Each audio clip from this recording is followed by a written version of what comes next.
Vaccine जो है किसी भी तरह से सेफ अगर वैक्सीनेशन होता है तो साथ में आईएमए चीफ ने ये भी डिमांड किया है कि जितने भी 18 साल से ऊपर के लोग हैं सबको वैक्सीन देने के लिए अब सरकार को अलाउ करना चाहिए। आपका क्या? एक सामूहिक चिंता का विषय मानता हूँ जिस प्रकार केस बढ़ रहा है, उसके पीछे थोड़ी हमारी गलती भी है।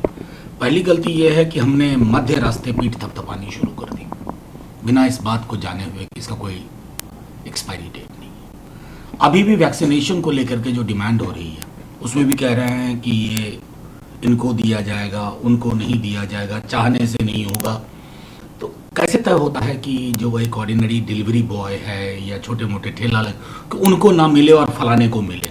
मैं समझता हूँ कि एक वैश्विक दृष्टिकोण से एक ऐसा किया जाए जिससे कि एक तरफ हम वैक्सीन अप करें और दूसरी तरफ एहतियात को लेकर, तो मैं बार बार कहता हूँ जनप्रतिनिधियों की बड़ी भूमिका है।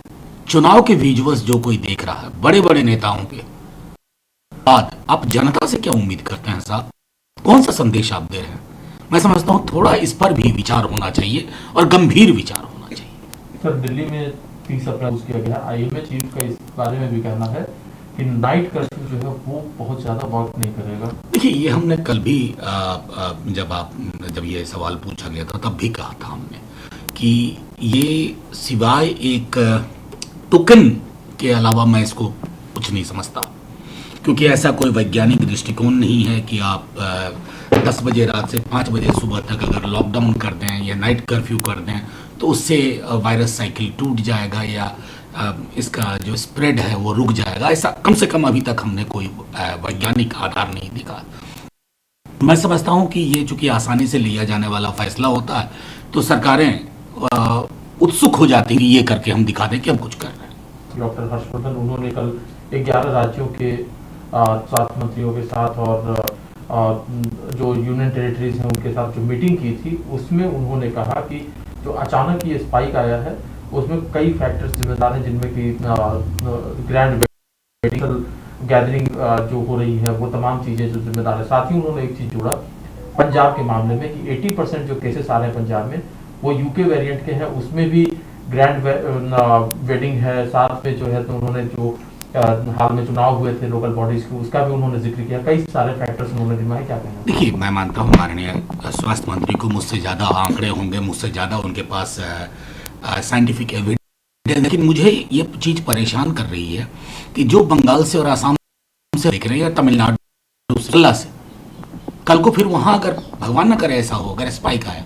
तब हम लेट रिएक्शन करेंगे कि ऐसा हुआ था, चुनाव की वजह से ये हुआ। मतलब वेडिंग में तो कितने लोग होते हैं? 200 500 मैक्सिमम। चुनाव की रैली में कितने लोग होते हैं?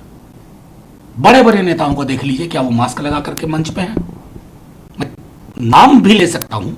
अगर आप ये संदेश नहीं दे पा रहे, मैं बार बार कह रहा हूं, डॉक्टर हर्षवर्धन जी को यह भी कहना चाहिए था कि पॉलिटिकल पार्टीज के जो बिग लीडर्स हैं, बड़े लीडर्स हैं, वो कौन सा मैसेज दे रहे हैं। चूक तो हुई है और उसकी वजह से हम सब भुगत रहे हैं। लेकिन जो सबसे ज्यादा सर चिंता का राष्ट्र, जहां पर कि 55,000 केसेस एक दिन में आए हैं और टोटल केसेस 1,05,000 और 55,000 सिर्फ महाराष्ट्र से हैं, और उसमें भी राजनीति हो रही है। हालांकि रही है कि कई जगह पर ऑक्सीजन सिलेंडर की कमी हो गई है, बेड्स की कमी हो गई है, उसके बावजूद एक राजनीतिक बयान भी आता है राज ठाकरे की तरफ से कि जो माइग्रेंट्स हैं वो ज्यादा जिम्मेदार हैं कोविड फैलाने के। देखिए, मैं राज ठाकरे जी के बयान पे क्या कहूँ, उनकी तो राजनीति चूक गई है। अब चुकी हुई राजनीति पे वो माइग्रेंट को अगर निशाना बनाना तो सबसे आसान है ना। गरीब है, आपके यहाँ नौकरी के लिए आया है, दे दो गाली उसको, जिम्मेवार ठहरा दो, लेकिन गिरबान में झांकिए। मैं सिर्फ ये कहूँगा अभी भी इसको ये ना, महाराष्ट्र अगर चिंता का विषय है तो वो देश के लिए चिंता का विषय। कोई अगर ये समझ रहा है कि महाराष्ट्र के स्पाइक का दूसरे राज्य पे प्रभाव नहीं पड़ेगा तो ये गलत फहमी है। ये आप इसका मतलब साइंटिफिकली सोच ही नहीं रहे, वैज्ञानिक दृष्टिकोण से सोच नहीं रहे, क्योंकि कोरोना के वायरस को स्प्रेड होने के लिए दूसरे राज्य तक पहुंचने के लिए परमिट नहीं लेना। तो ये एक हैंड होल्डिंग का वक्त है, सहकारी संघवाद की परीक्षा का भी वक्त है।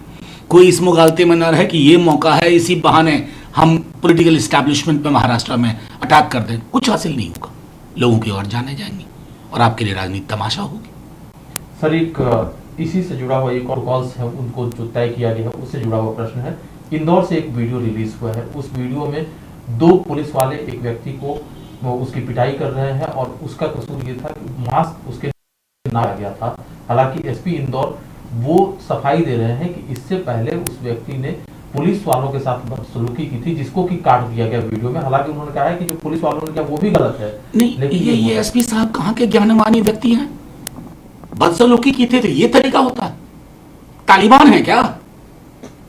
और मास्क नाक के नीचे आ गया, आप इस तरह से बार्बरिक ये कृत्य करोगे? हिम्मत है? जाइए पॉलिटिकल लीडर्स जो मास्क उतार करके मन से बड़े बड़े हैं, जरा उनके गिरबान पे हाथ रखिए। औकात नहीं है?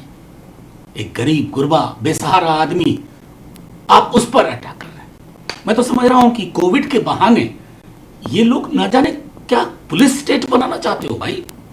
छी। सर, तमाम जो है हमेशा चिंता जताई है देश की जो आर्थिक नीति है उसको लेकर के, सरकार की जो आर्थिक नीति है, क्योंकि हाल के दिनों में बहुत गिरावट दर्ज की गई थी।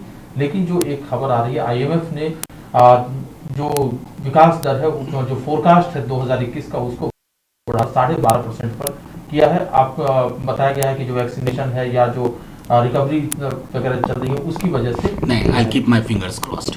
मैं अभी भी मानता हूं कि हमारी अर्थव्यवस्था के जो जितने भी नियामक हैं, अलग अलग क्षेत्र हैं, वहां से सुखद संदेश नहीं आ रहा। थोड़ी बहुत रिकवरी किसी किसी सेक्टर में, और इस सेकेंड वेव ने फिर से, छोटा उदाहरण लीजिए कि अगर आप नाइट कर्फ्यू इम्पोज कर रहे हैं तो वो जो ठेले वाला शाम को 8:30-9 बजे के बाद ठेला लगाता था, 11 बजे रात तक वो बेचता था, कमर टूट गई तो उसका एक पूरा स्पाइरल इफेक्ट पड़ता है पूरी अर्थव्यवस्था। मैं समझता हूँ कि उसको जानने की, समझने की और उस पर कार्रवाई करने की आवश्यकता है।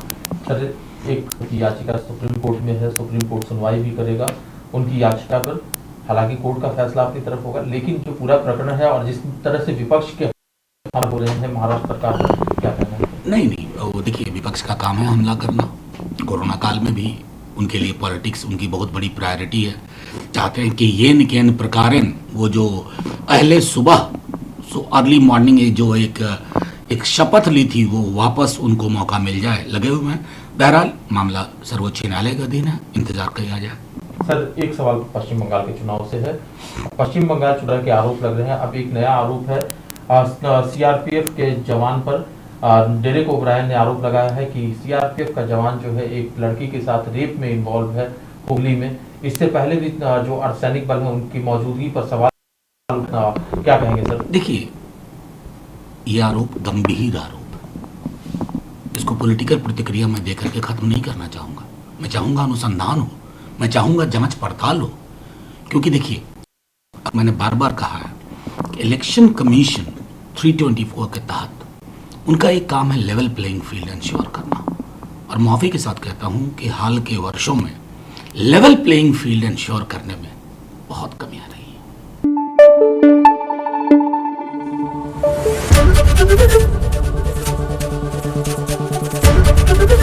एबीपी न्यूज आपको रखे आगे।